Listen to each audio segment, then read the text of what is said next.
Hello everyone, so I'm still in Stockholm, but I will be leaving very soon. I wanted to go ahead and recap this weekend for you guys. Sorry, the lighting is gonna be weird one last time. I've literally got my iPhone set up there and then like a lamp pointing straight at me there. But yeah, without further ado, I'll just kind of talk about my trip and what went down. On Saturday morning, I got up, ventured out all by myself over to Södermalm, where I was meeting up with two kids who go to DIS Stockholm here. One of them is named Chris, and he is blogging for DIS right now. I'll link his blog down below, but you probably already saw him in the last video. He and his friend Mark just led me around the city. Of course, we filmed that Q&A later, and basically just showed me what there is in Stockholm, kind of compared to Copenhagen. The first thing we did was go up to this really high point near where they live. It has an excellent view of all of Stockholm. It's free, so they were kind of talking about there's another place you can go to that costs money.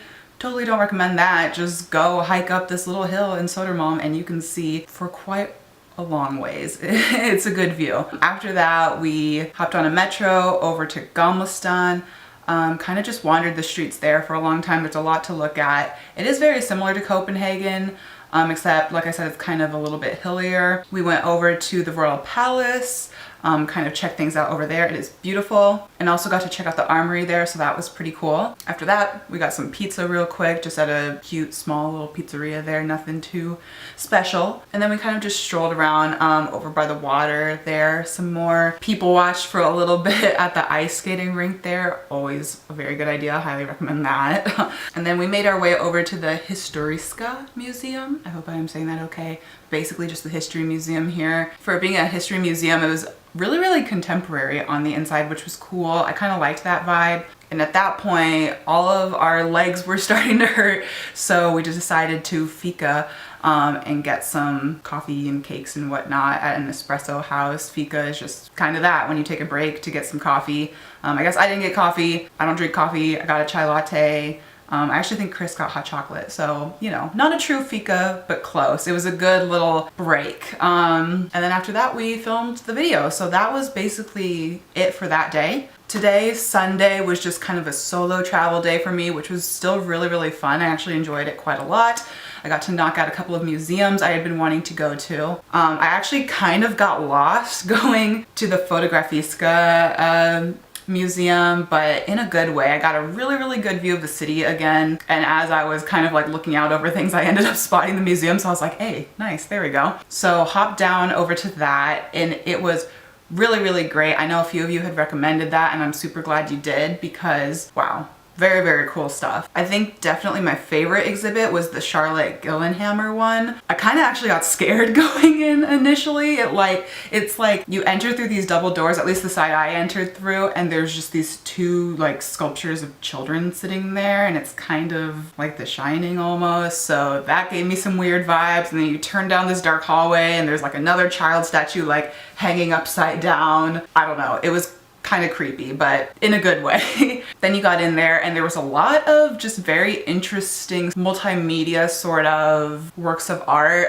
Some of it was more like installation art. There was videos playing on the ceiling, on the walls, on sculptures, photography of course as well. A lot of them were like these women hanging upside down with like these tulle skirts, so you got a really interesting sort of textured composition. I don't know how to explain it, but it was very interesting, very cool, especially coming from like a fashion major's perspective. I found it extremely inspiring, so that was great. My second favorite was probably the Ren Heng exhibit, which was more playful sort of portraits, I guess. A lot of them were nudes, but very kind of quirky, liberating though at the same time. I don't know, very different compared to the Charlotte Gyllenhammer exhibit, but both very cool. And yeah, I would definitely go back to that museum if I ever come back to Stockholm, which hopefully I do. After that, I made a quick jaunt over to the Vasa Museum. Well, it's not quick. It was like 50 minutes total getting over there, just because I had to like loop around on the metro and then walk like 20 minutes on both sides. But again, great time to just explore the city. I was all about just taking it slow today, doing whatever I wanted to do. I think my camera is starting to tilt down. But yes, the Vasa Museum was very interesting. If you don't know, the museum basically holds this huge Viking ship that on its first voyage like sunk within minutes because it was dressed up with too many like cannons and odds and ends here to make it look very, very scary, and ended up being too heavy for the water. So that was, it's kind of like, it's obviously sad, but it's like kind of funny in a way. I don't know, but very, very cool. Very interesting just seeing like this huge ship right there in front of you, and then you can walk around and look at other sort of elements that would have been found in the ship, or just kind of things relating to that period in time. So that one's a pretty quick one, honestly, for me to go through, or it was a quick one for me to go through, but definitely worthwhile, especially if you're into more like nautical sort of things. After that, I just kind of really took my time and wandered all the way back to my hotel through the streets. But yes, honestly, all in all, a fantastic trip. Again, thank you to Mark and Chris for leading me around the city. It was a really good time.